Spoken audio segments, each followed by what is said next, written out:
Estamos de volta com Frente a Frente com a Justiça, nessa oportunidade aqui na cidade de Piracicaba, trazendo a entrevista de dois jovens magistrados. O Dr. Wander, que é juiz da vara criminal, segunda vara criminal, e também o Dr. Marcos Douglas, que é juiz da vara civil.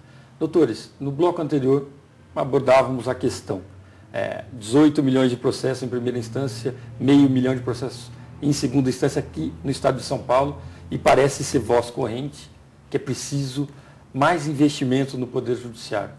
Entretanto, o que se observa, de uma maneira até paradoxal, a cada ano os cortes produzidos pelo Poder Executivo se tornam maiores.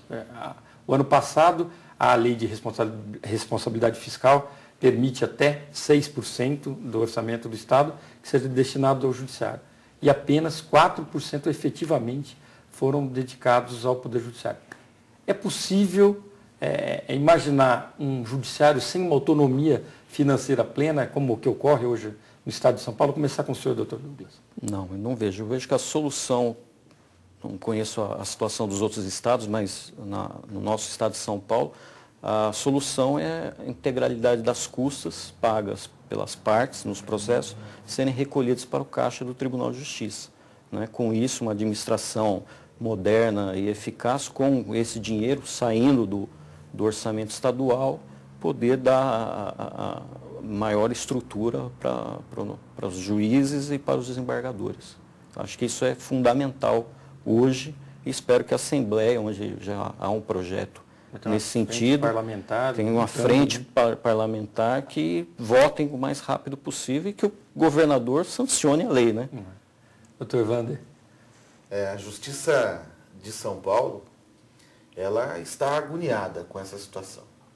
Primeiro, que nós temos efetivamente o maior tribunal do mundo em São Paulo. Nós temos mais de 50% das ações do país em São Paulo. Ou seja, nós temos praticamente mais da metade de tudo que se fala em termos de justiça em São Paulo. Com pouco mais de 3 mil juízes. Com pouco mais de 3 mil juízes. E outra coisa, penso que essa situação que se reflete em São Paulo ela não pode ficar também vinculada à regra geral dos 6%. Esse é o primeiro ponto. Me parece até que, em relação a São Paulo, é preciso se repensar esse percentual dos 6%. Segundo, as custas, elas precisam ser integrais do tribunal. É preciso que haja essa autonomia. Essa autonomia vem sendo pleiteada há décadas. E uma autonomia não é para aumentar salário, né, doutor? Não, muito pelo contrário.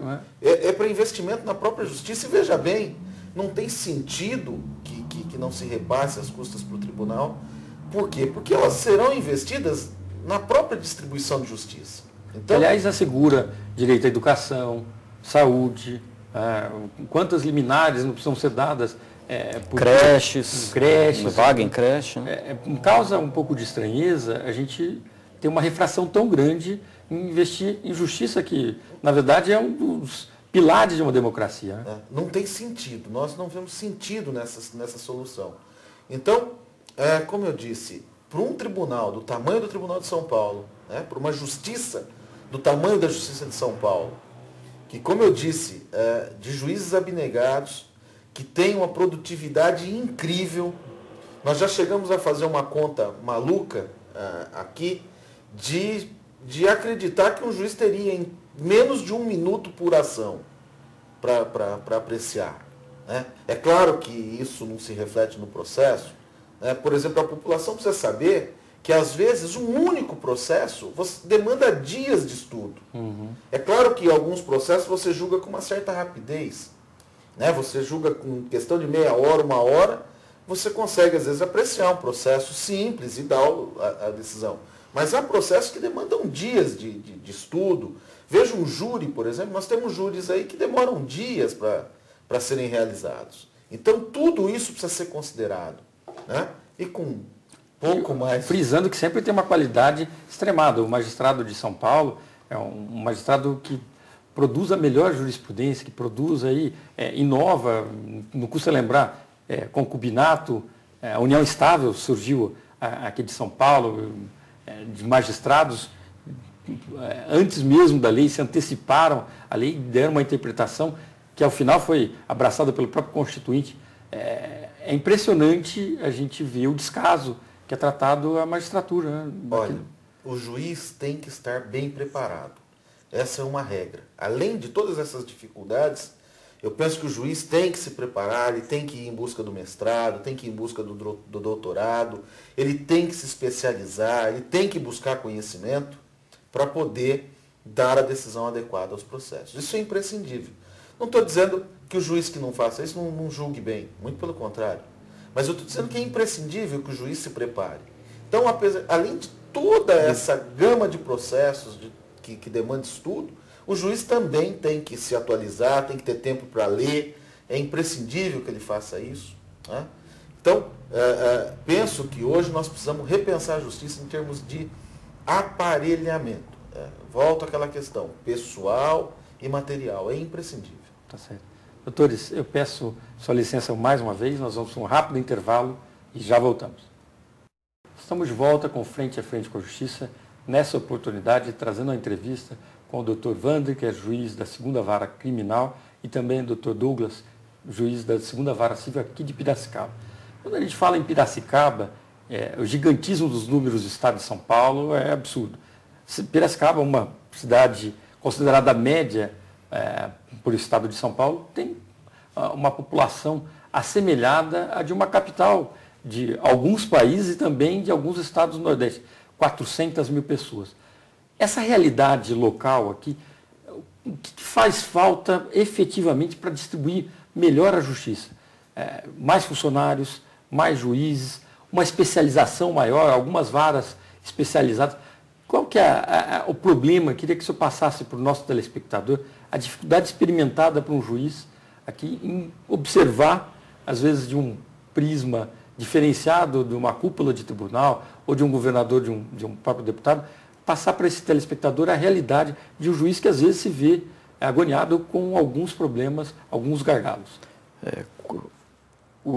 Quanto mais você especializa a justiça, o juiz fica mais preparado, né? Porque estuda somente aquela matéria e isso reflete melhor no andamento do processo e nas decisões. Aqui em Piracicaba, a necessidade imediata é de uma vara de infância, né? Porque hoje nós temos uma vara que acumula o júri, toda a execução criminal e a infância. E nós precisamos de um juiz de infância não só para ficar na vara fazendo audiência de ato infracional. Não, ele ir na rua, nas entidades que prestam assistência, né, para tentar elaborar planos para que esses atos infracionais não sejam mais cometidos. Não é? Que não se transforme que o menor não se transforme num criminoso. Então, o trabalho do juiz de infância não é só de gabinete, né, que a gente acha que é só no dia que ele vai ouvir o menor que cometeu uma infração. Não é? Ele tem que ir nas instituições com os outros poderes, legislativo, executivo, não só municipal, como também estadual e federal, para formar uma base, né, na sociedade para tratar bem a sua criança e o seu adolescente. Nós precisamos também aqui uma vara de fazenda pública. O poder público acaba contando com isso. Né? Eu tenho 6 varas, eu sei que em 2 eu posso ainda ganhar mais um tempo. Né? E isso, né, você tem um juiz específico que pode até conversar com as autoridades, principalmente do executivo, né, para tentar solucionar os problemas. E a campo, não ficar só... antecipar o problema. Isso. Outro problema que nós temos aqui é o juizado, que nós temos um juiz titular só, né, para 11 mil processos. Então, precisaríamos de mais um juiz para dividir esse acervo e a justiça de pequenas causas, né, como a população conhece, que seja prestada de uma forma mais célere. E, por fim, aí entrando na área do Dr. Wander, mas só de ouvir os colegas criminais reclamando, precisamos de mais uma vara criminal, né, porque nós temos um município do lado aqui que é metade da nossa cidade e tem 3 varas criminais, como Piracicaba tem 3 varas. Né? Bom, acho que essas 4 são fundamentais para melhorar.